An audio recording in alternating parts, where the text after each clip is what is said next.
할렐루야. 오늘도 함께 예배하는 우리 모든 가족들에게 하나님의 은혜와 능력과 평강이 넘치기를 주님의 이름으로 축원합니다.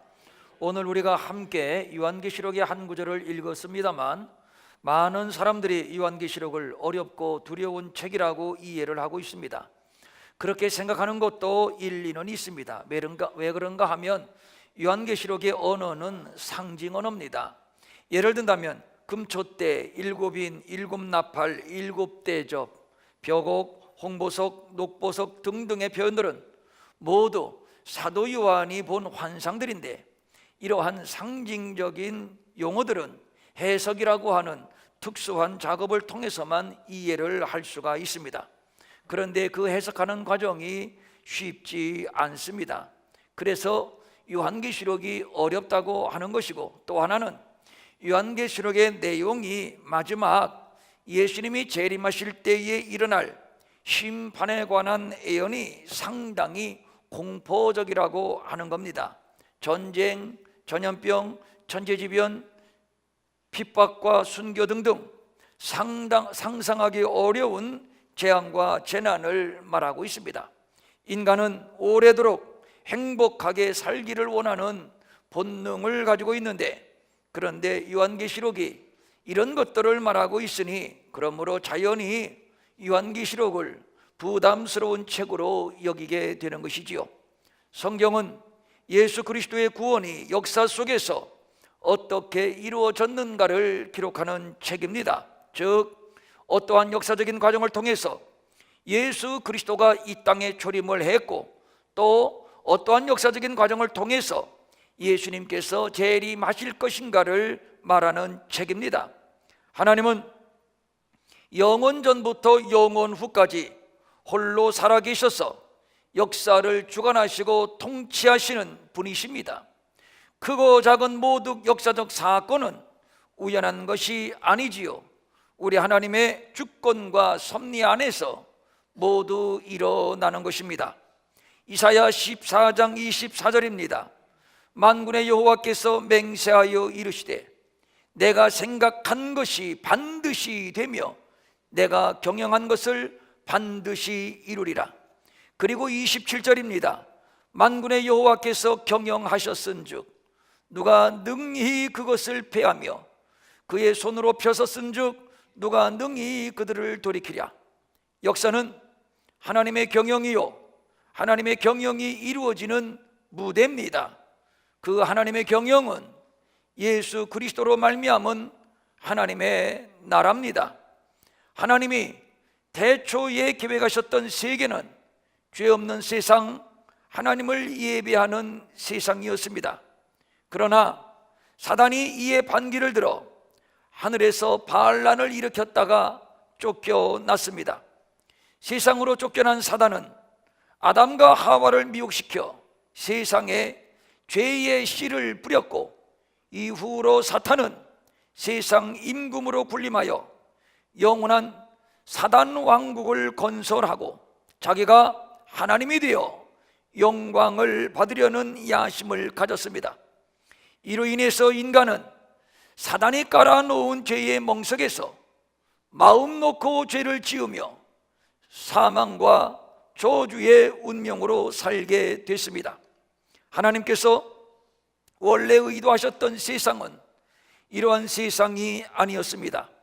그런데 사단이 들어와 가시덤불과 엉겅퀴로 괴로움을 더하는 세상, 뺏고 빼앗기는 미움과 싸움, 증오와 저주가 판을 치는 세상, 악함과 음란, 우상 숭배가 독버섯같이 번성하는 사단이 왕노릇하는 세상이 되어버리고 말았습니다.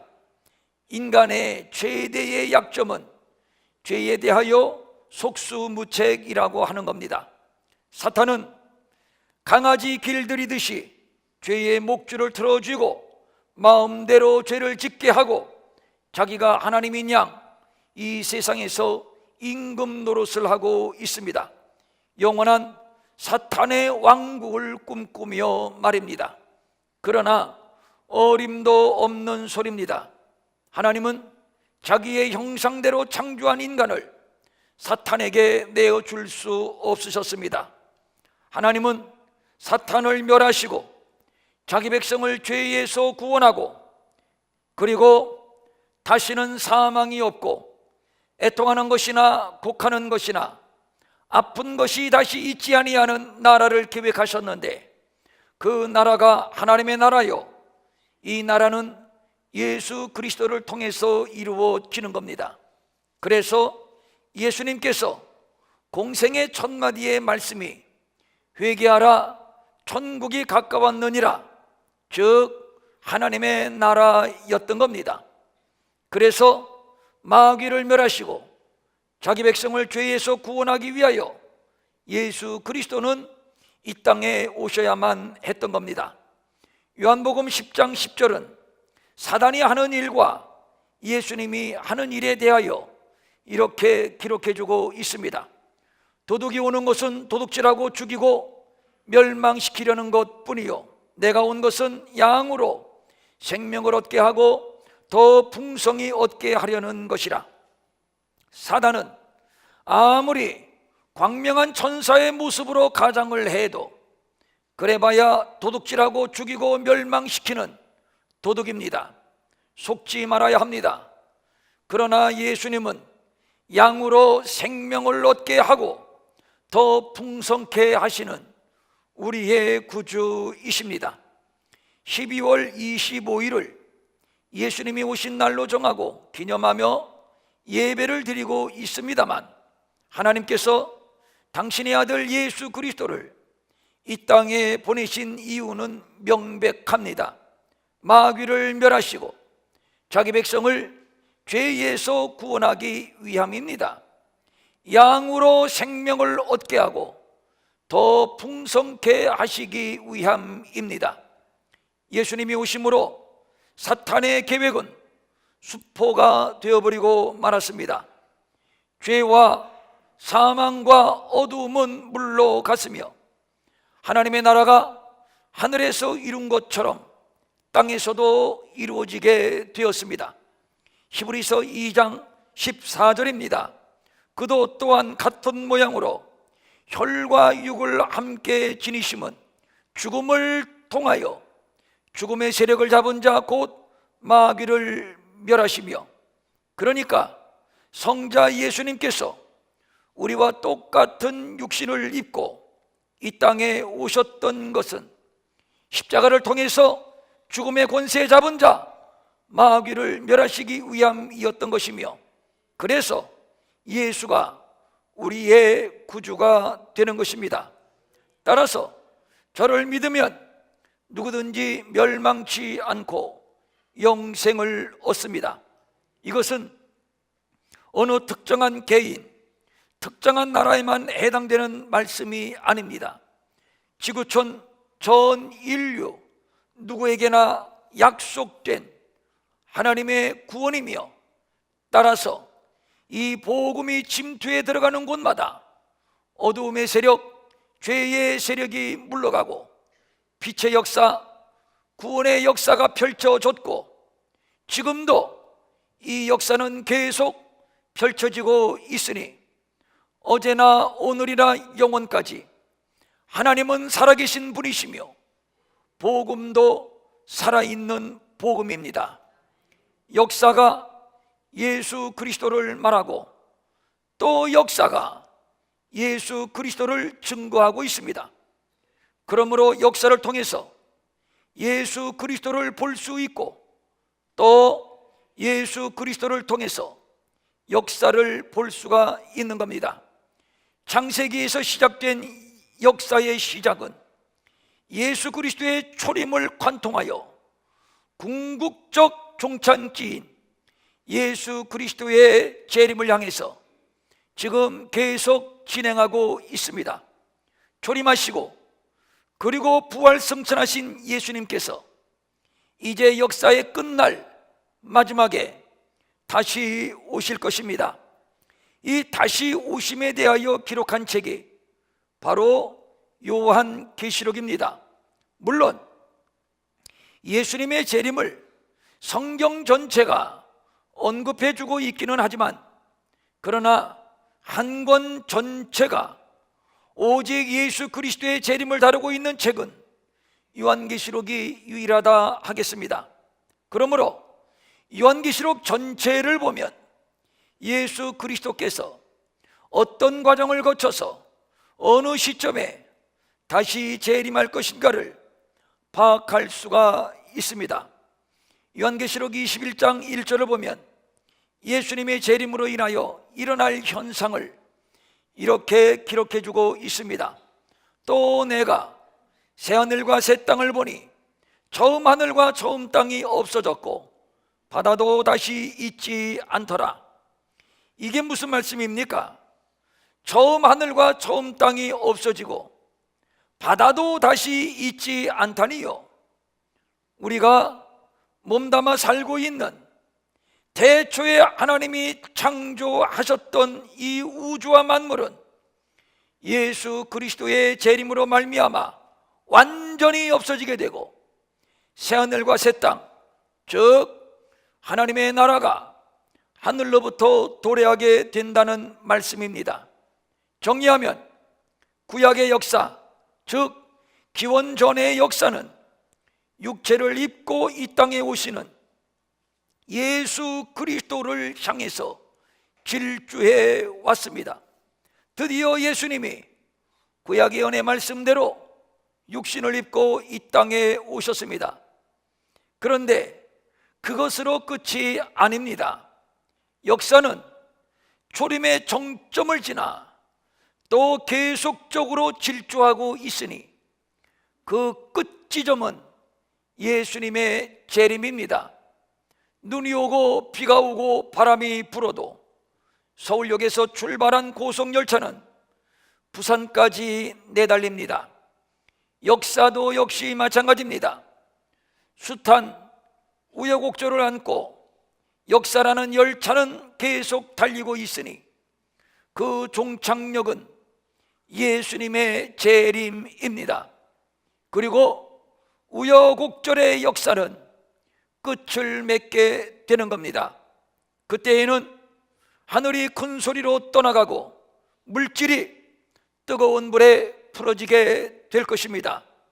처음 하늘과 처음 땅이 없어지고 바다도 다시 있지 않게 될 것입니다. 그리고 이루어지는 나라는 다시는 눈물이 없으며 사망이나 애통이나 곡하는 것이나 아픈 것이 다시 있지 아니하는 하나님의 나라입니다. 요한계시록 21장 5절입니다. 내가 만물을 새롭게 하노라 하시고 또 이르시되 이 말은 신실하고 참되니 기록하라. 그리고 또 이어 6절입니다. 또 내게 말씀하시되 이루었도다. 나는 알파와 오메가요 처음과 나중이라. 창세기에서 시작된 우주 만물의 역사는 예수님의 재림과 함께 대단원의 막을 내릴 겁니다. 내가 만물을 새롭게 하리라. 마침내 죄로 오염된 이 세상은 전혀 다른 새로운 세상, 하나님의 나라를 자기 백성들에게 기업으로 줄 것이니 알파와 오메가요 처음과 마지막이 되시는 만군의 여호와 하나님께서 이를 이루실 것입니다. 성경을 믿는 사람, 예수 그리스도의 십자가의 구속을 믿는 사람이라면 또한 그의 재림도 믿어야 합니다. 왜냐하면 성경이 예수님의 재림을 말하고 있으며 십자가의 구속은 예수님의 재림으로 완성될 것이기 때문입니다.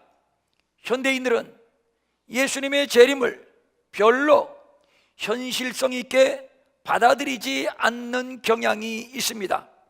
그들의 논리는 이렇게 과학이 발달하고 문화가 발달한 세상에 과연 예수님의 재림과 세상의 종말이라는 공상소설과 같은 일이 과연 일어나겠는가라는 인간이 쌓아 올린 과학 문명에 대한 무한 신뢰 때문입니다. 사실 그렇게 생각하는 것도 무리는 아니겠지만, 그러나 바벨탑도 무너졌고 여호와의 동산과 같고 애굽 땅과도 같았던 소돔과 고모라도 무너졌고 기라성 같았던 제국과 문명도 다 무너지고 말았습니다. 언젠가 어느 다큐멘터리 TV 프로를 시청했는데, 남미의 잉카 유적, 페르시아 제국의 유적들이 지진으로 인해서 거의 폐허가 된 채 먼지만 풀풀 날리는 모습이 방영되었습니다. 세상에 영원한 것은 없습니다. 제국도 변하고 문화도 변하고 이론도 변하고 철학도 변하고 정치도 변하고 사람의 인심도 변하고 변하지 않는 것은 없습니다. 요한계시록을 처음 여는 1장 1절은 반드시 속히 일어날 일들이라고 못 박아주고 있습니다. 여기에서 반드시라고 하는 말, 이 말은 필연적으로 이루어지는 확실성을 함축한 단어입니다. 그러니까 예수님의 재림과 세상의 심판은 뜬구름 잡는 공상이 아닌 의심할 여지가 없는 확실한 사건임을 요한계시록 1장은 그렇게 선언하고 있는 겁니다. 오늘 본문 7절은 그가 구름을 타고 오시리라, 각 사람의 눈이 그를 볼 것이라고 말씀해주고 있는데, 이는 재림이 부분적 사건이나 지역적 사건이 아닌 우주적 사건임을 말하는 것입니다. 이스라엘의 영웅이라고 할 수 있는 모세, 성경은 그를 죽었다고 말하고 있지만 그의 죽음을 본 자는 아무도 없습니다. 모압 땅 어느 골짜기에 묻혔다고 하는데, 성경 신명기 34장 6절을 보면 아무도 그가 묻힌 곳을 알지 못한다고 기록해주고 있습니다. 모세의 죽음은 아주 신비하고 비밀스러운 사건입니다.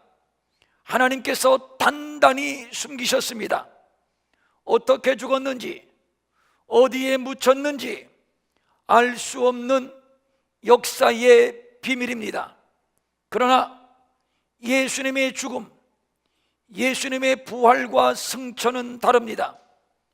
예수님의 죽음은 공개적이었고 부활을 목격한 자는 베드로를 비롯해서 500여 명이나 됩니다. 이것은 전혀 비밀스러운 사건이 아니지요. 예수님의 승천 또한 마찬가지입니다. 사도행전 1장 9절을 보면 이런 말씀이 있습니다. 이 말씀을 마치시고 그들이 보는 데 올려져 가시니 구름이 그를 가리어 보이지 않았다. 예수님은 제자들이 보는 앞에서 공개적으로 승천하셨습니다. 정확하게 몇 명이라고는 밝히고 있지 않지만 최소한 120명이 예수님의 승천을 목격했다고 할 수 있습니다. 이것은 절대 비밀이 아닙니다. 공개적인 장소에서 공개적으로 일어난 공개적인 사건입니다. 그러므로 예수님의 승천은 확실한 사건이요 역사적인 사건입니다. 그렇다면 예수님의 재림은 어떨 것인가요? 예수님이 제자들과 격의 없이 대화를 나누시다가 갑자기 구름을 타고 하늘로 올라가 버리셨습니다. 제자들의 입장에서 보면 얼마나 황당한 사건이었겠습니까? 이제 예수님은 영원히 우리 곁을 떠나시는가 보다 우리는 완전히 닥쳤던 게 지붕 쳐다보는 꼴이로구나. 실망도 되고 절망도 되어서 완전히 넉넉고 있을 때, 그럴 때 흰옷 입은 두 사람이 나타나서 제자들에게 하는 말이 이것이었습니다. 갈릴리 사람들아, 갈릴리 사람들아, 어찌하여 서서 하늘을 쳐다보느냐? 너희 가운데서, 너희들이 보는 가운데서 하늘로 올라가신 이 예수는 하늘로 가심을 본 그대로 오실 것이다. 하늘로 가심을 본 그대로 오시리라.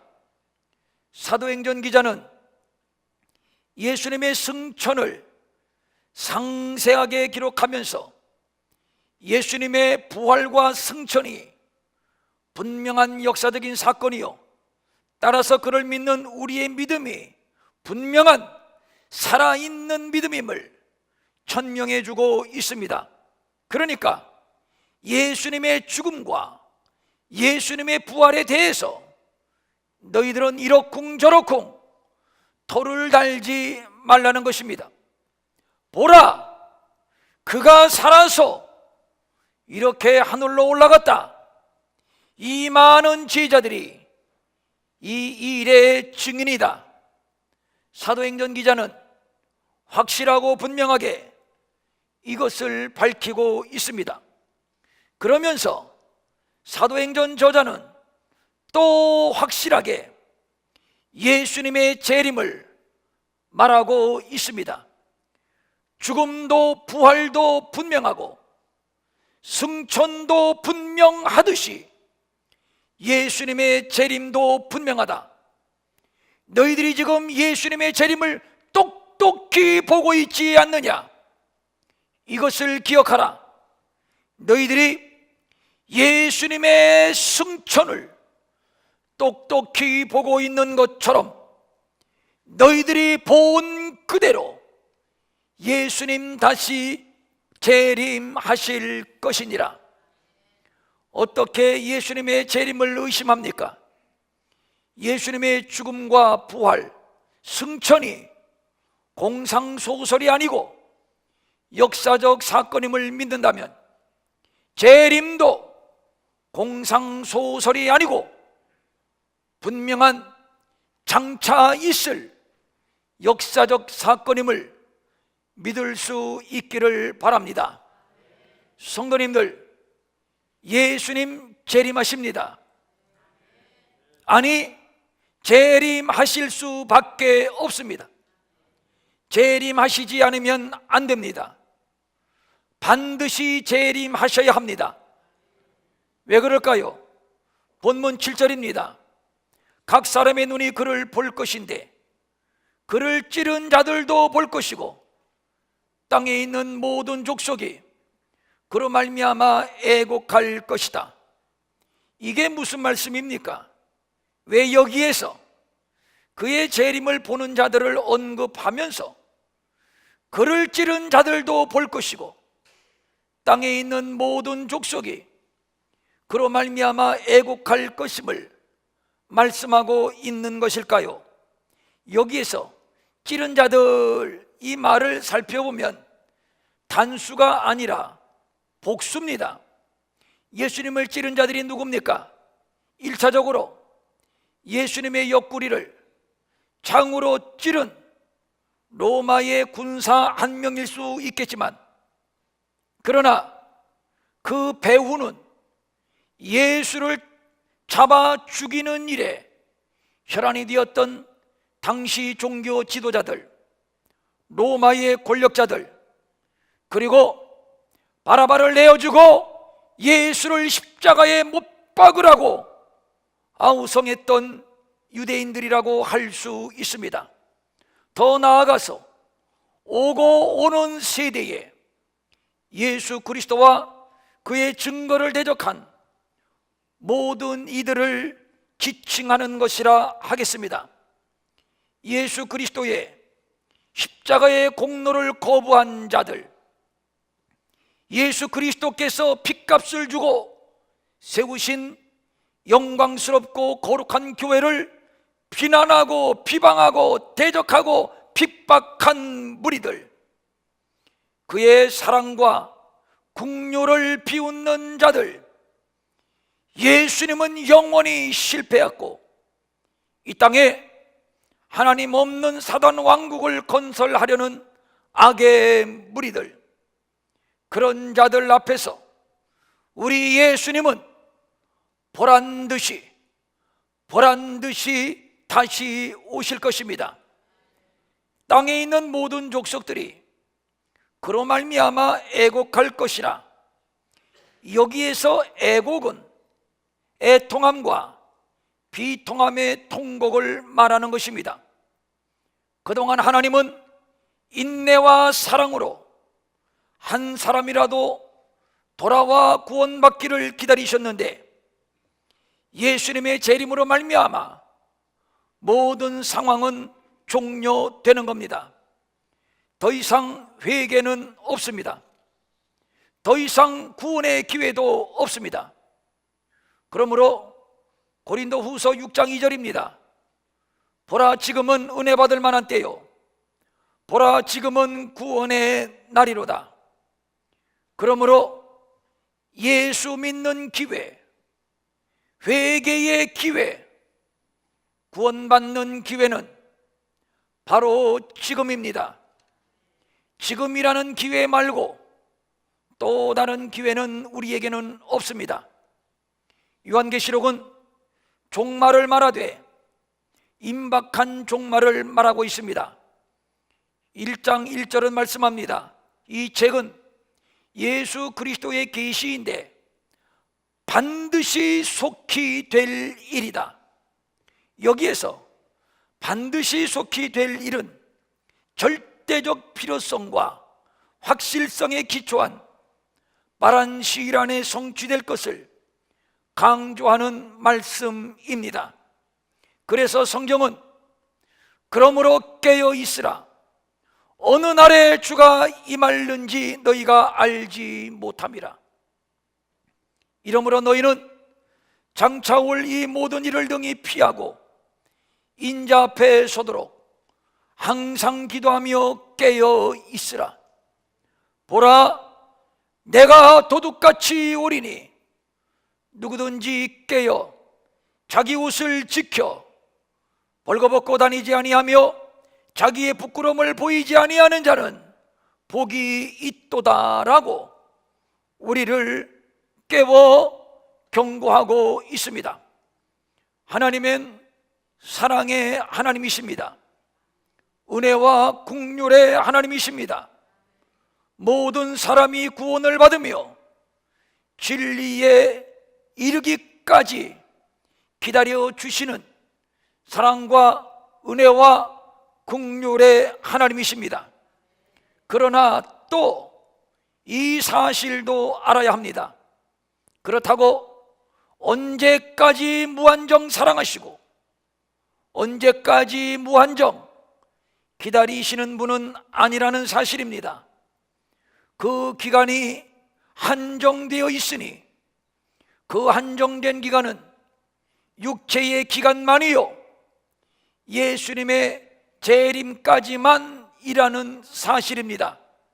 그 다음에는 은혜도 사랑도 긍휼도 용서도 없습니다. 거지와 나사로,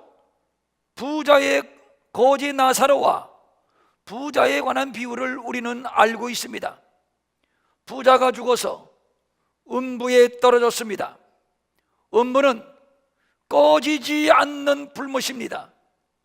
그곳에 떨어진 부자는 너무도 뜨겁고 너무도 괴로워서 물 한 방울만이라도 손가락 끝에 찍어서 타들어가는 내 혀끝을 좀 서늘하게 해달라고 애원을 했습니다. 그러나 하늘에서 들려오는 소리는 안 된다, 안 된다, 비정했고 단호했습니다. 한 바가지도 아닌 고작 한 방울의 물인데도 말입니다. 그러므로 음부는 물 한 방울의 국률도 허락되지 않는 무서운 하나님의 심판의 장소입니다. 그날이 옵니다. 불언간 그날이 우리 앞에 다가옵니다. 1장 3절은 말씀합니다. 따라합니다. 때가 가까움이라. 한 번 더. 때가 가까움이라. 예수님의 재림은 예수님의 궁극적 승리를 선포하는 사건입니다. 예수를 찌른 자들 앞에서 보란듯이 우리 예수님 다시 오실 겁니다. 데살로니가전서 4장 16절입니다. 주께서 호령과 천사장의 소리와 하나님의 나팔 소리로 치니 하늘로부터 강림하시리니. 예수님께서 조림하실 때에는 동정녀의 몸을 빌어서 누울 곳이 없어 말구유를 빌어서 초라하게 오셨지만 재림은 절대 그렇지 않습니다. 호령과 천사장의 소리, 나팔 소리와 함께 영광과 위엄과 능력으로 오실 것입니다.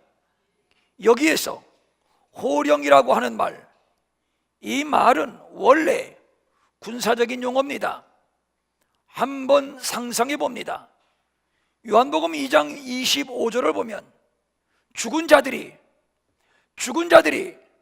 하나님의 음성을 들을 때가 온다고 했는데, 아마도 예수 믿고 죽은 구원받은 자들을 향해서 우리 예수님 이렇게 우렁차게 깨우며 오실 줄로 믿습니다. 나의 사랑하는 자녀들아, 내가 십자가에서 피 흘려 구원한 내 백성들아, 이제 내가 간다. 이제 내가 새하늘과 새 땅 하나님의 나라를 가지고 너희들에게 간다. 주 안에서 죽은 자들은 모두 일어나 나를 맞으라. 얼마나 위엄과 능력의 모습입니까? 그리고 천사장이 소리를 지르고 천사들이 나팔을 붑니다. 무엇이지요? 영광스러운 모습, 승리자의 모습입니다. 모든 사람들, 모든 이 땅의 족속들이 이 장엄한 광경을 보게 될 겁니다. 그를 찌른 자들도 볼 것이고, 예수 그리스도를 대적하고 조롱하는 기고만장한 세상 어두움의 세력들이 이 영광스러운 장면을 목도하게 될 것입니다. 분명한 것은 저들에게는 심판입니다. 땅의 모든 족속들이 애통하게 될 것입니다. 노아가 방주를 다 짓고 하늘에서 빗방울이 쏟아질 때까지 먹고 마시고 시집가고 장가들기에 여념이 없었던 사람들, 저들은 빗방울이 떨어지자 물이 차고 배꼽을 차고 가슴을 차고 턱 밑까지 차고 나서야, 그때서야 방주의 문을 두드립니다. 물이 차올라 숨구멍을 막을 때까지 저들은 애걸복걸 울부짖으며 방주의 문을 두드립니다. 그러나 한 번 닫힌 방주의 문은 끝내 열리지 않았습니다. 예수님을 십자가에 못 박은 자들, 그렇게도 예수 믿고 구원 받으라고 귀에 못이 박히도록 외쳤건만 이제 곧 심판이 있을 것이라는 애타는 우리의 주님의 경고를 무시하고 끝까지 비웃고 끝까지 조롱하고 끝까지 불신앙하며 끝까지 죄의 연락에 빠져 살던 저 불법한 무리들, 그날의 저들은 잘못했다고 한 번만 용서해 주세요, 한 번만 더 기회를 주세요, 분명 애통할 것입니다. 내가 그때 왜 예수 믿지 않았던가? 내가 왜 그 애타는 경고를 무시했던가? 그때 그들은 후회할 것입니다. 그러나 때는 늦었습니다. 요한계시록 20장 15절입니다. 누구든지 생명책에 기록되지 못한 자는 불못에 던져지더라. 그러나 끝까지 믿음 지켜 승리한 자들에게는 구원의 날이요 영광의 날입니다. 우리 주님이 우리의 눈에서 눈물을 닦아주시는 날입니다. 그동안 믿음 지키느라고 수고했다 하시면서 우리를 안아주시는 날입니다. 생명의 면류관, 승리의 면류관, 영광의 면류관, 의의 면류관을 얻는 날입니다. 요한계시록 22장 5절입니다. 다시 밤이 없겠고 등불과 햇빛이 쓸데없으니 이는 주 하나님이 그들에게 빛이심이라. 그들이 성도들이 바로 내가 세세토록 왕노릇하리로다. 이런 나라를 끝까지 믿음 지켜 승리한 주의 성도들에게 영원한 기업으로 주실 것입니다. 그러나 또 15절입니다. 개들과 점술가들과 음행하는 자들과 살인한 자들과 우상 숭배자들과 또 거짓말을 좋아하며 지어내는 자는 다 성 밖에 있으리라. 어림도 없습니다. 이런 자들은 그 나라에 못 들어갑니다. 성 밖에서 이를 갈며 슬피 우는 심판만 있을 것입니다. 오늘 본문의 마침이 아멘이고 요한계시록의 맨 마지막 말도 아멘입니다. 아멘은 그렇게 되리라는 동의입니다. 그렇습니다. 반드시 그렇게 될 것입니다. 예수님 재림하시고 세상 나라 심판받고 끝까지 거부한 대적한 무리들은 불못에 떨어지고 믿음 지켜 승리한 주의 백성들은 그 나라를 기업으로 얻는 이 하나님의 약속을 우리는 아멘으로 믿습니다. 아멘으로 화답합니다. 또 아멘으로 주의 재림을 기다립니다. 그날을 향하여 우리는 어떠한 환난이 오건 어떠한 핍박이 오건 중단 없이 믿음의 선한 싸움을 싸울 것입니다. 끝까지 견딜 것입니다. 끝까지 참을 것이고 끝까지 전진할 것입니다. 그리고 마침내 우리는 승리할 것입니다. 이렇게 믿음의 선한 싸움을 싸운 자들에게 요한계시록 21장 7절은 이렇게 약속하고 있습니다. 이기는 자는 이것들을 상속으로 받으리라.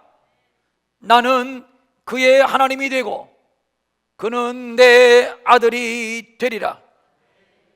이를 하나님께서 반드시 이룰 것입니다. 요한계시록 1장 8절입니다. 주 하나님이 이르시되 나는 알파와 오메가라. 이제도 있고 전에도 있었고 장차 올 자요 전능한 자라 하시더라. 그러므로 오늘도 우리는 소망 가운데 기도하며 기다립니다. 이것들을 증언하신 이가 이르시되 내가 진실로 속히 오리라 하시거늘 따라합니다. 아멘. 아멘. 주 예수여 오시옵소서. 한 번 더. 아멘. 주 예수여 오시옵소서. 주의 오심을 소망하는 무리들 아멘으로 화답할 수 있기를 바랍니다. 아멘. 조금만 더 견디고 조금만 더 믿음을 지키십시오. 조금만 더 인내하면서 선한 싸움을 싸워 승리하십시오. 내가 진실로 속히 오리라 하시거늘 아멘. 주 예수여 오시옵소서. 아멘. 일어나셔서 찬송합니다.